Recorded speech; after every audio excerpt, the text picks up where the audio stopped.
ఆందోళన చెందిన పరిస్థితి కనిపిస్తోంది బెయిల్ నిరాకరణతో. నెక్స్ట్ మనం ఆదిలాబాద్ వెళ్దాం. ఆదిలాబాద్ కాంగ్రెస్ కోఆర్డినేటర్ల సమావేశం అయితే సీతక్క ఏర్పాటు చేశారు. అయితే 3 సెగ్మెంట్ల ఆదిలాబాద్లోని 3 సెగ్మెంట్ల అధినేతలందరూ కూడా హాజరయ్యారు. ఎమ్మెల్యే పద్మా పొచ్చు, ఆదిలాబాద్ ఇన్ఛార్జి కంది శ్రీనివాస్ రెడ్డి, అదేవిధంగా బోధ్ ఇన్ఛార్జి ఆడే గజేందర్ ఆధ్వర్యంలో కార్యక్రమాన్ని ఏర్పాటు చేశారు. ఎన్నికల మీద దిశానిర్దేశం మంత్రి సీతక్క చేసినట్లు తెలుస్తోంది. ఇక బీఆర్ఎస్ బీజేపీ నుంచి పూర్తిగా చేరికలు ఊపందుకున్నట్లు కూడా మనకు తెలుస్తోంది. దీని మీద పూర్తి అప్డేట్స్ మా రీజనల్ కోటెన్ సత్యనారాయణ లైవ్ లో అందుబాటులో ఉన్నారు. సత్యనారాయణ చెప్పండి. Varun, good evening. అయితే పార్లమెంట్ ఎన్నికల్లో గెలుపే లక్ష్యంగా కాంగ్రెస్ పార్టీ వ్యూహాలు కదుపుతోంది. అందులో భాగంగానే ఈరోజు పట్టణంలోని ఒక ప్రైవేట్ గార్డెన్ లో జిల్లాలో ఉన్నటువంటి ఒక 3 నియోజకవర్గాలు ఖానాపూర్, బోధ్, ఆదిలాబాద్ నియోజకవర్గాల బూత్ లెవెల్ కోఆర్డినేటర్స్ అండ్ ఏజెంట్ల విస్తృత స్థాయి సమావేశం, వారికి శిక్షణ కార్యక్రమం జరిగింది ఇక్కడ.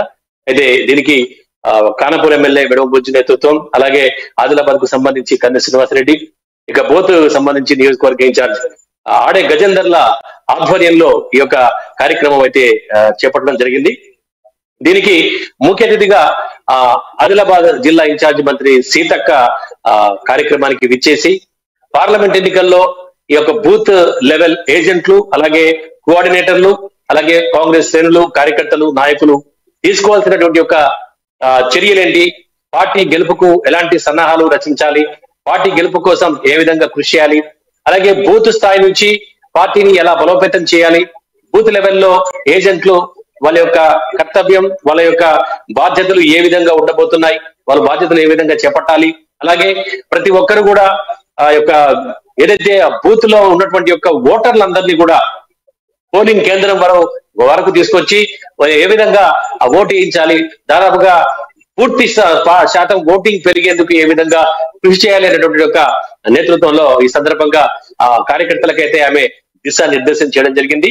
అయితే ప్రధానంగా ఈ యొక్క కేంద్రంలో ఉన్నటువంటి యొక్క ఆమె బీజేపీ ప్రభుత్వాన్ని అయితే పూర్తిగా ఫైర్ అయింది. బీజేపీ ప్రభుత్వం ఫైర్ అయింది. ఎందుకంటే గత 10 ఏళ్లుగా బీజేపీ కేంద్రంలో ఉండి కూడా ఏమీ చేయలేదని, అలాగే ఆ రాష్ట్ర ప్రభుత్వాన్ని అంటే ఇక్కడ ఉన్నటువంటి ఒక రాష్ట్రాలకు ఎలాంటి సహాయం చేయలేదని చెప్పేసి ఆమె విరుచుకుపడ్డారు.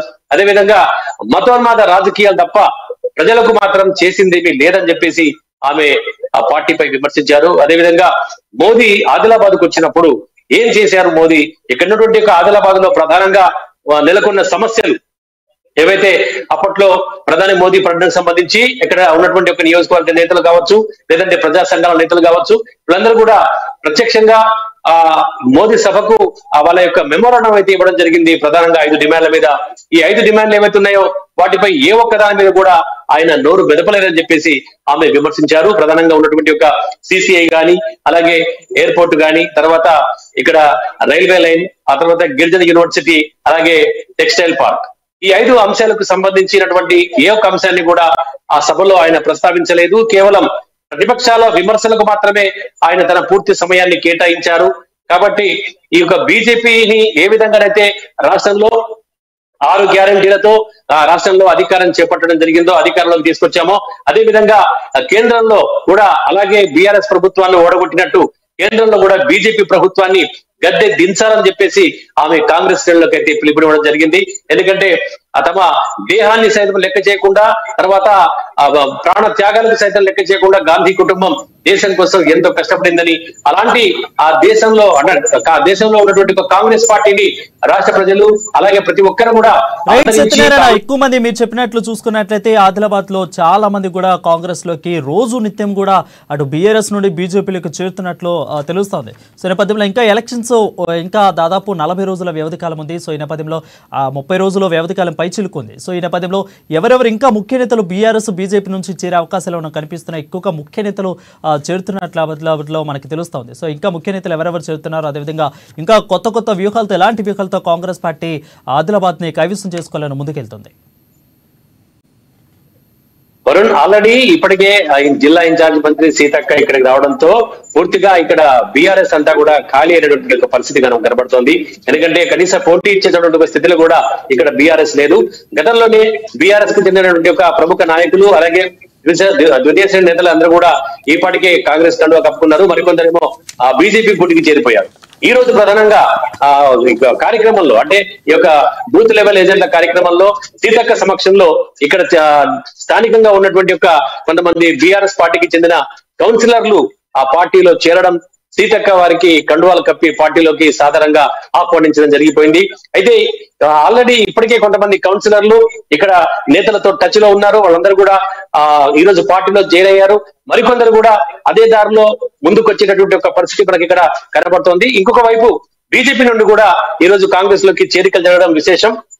అయితే అప్పుడు ఏదైతే ఆ బీజేపీ టికెట్ కోసం ఆశావహ అభ్యర్థిగా పోటీకి ఆమె దరఖాస్తు చేసుకుందో డి శ్రీలేఖ ఆదివాసి, ఆమె ఈరోజు సీతక్క సమక్షంలో తన భర్తతో కలిసి కాంగ్రెస్ పార్టీలో చేరడం జరిగింది. ఆమెతో పాటు మరికొంతమంది బీజేపీ కార్యకర్తలు కూడా కాంగ్రెస్ కండువలు కప్పుకొని అంతా కూడా ఖచ్చితంగా రాహుల్ గాంధీ నేతృత్వంలో కాంగ్రెస్ పార్టీ బలోపేతానికి, అలాగే కేంద్రంలో రాహుల్ గాంధీ ప్రధాని అయ్యేంత వరకు కూడా తాము విశ్రమించబోము.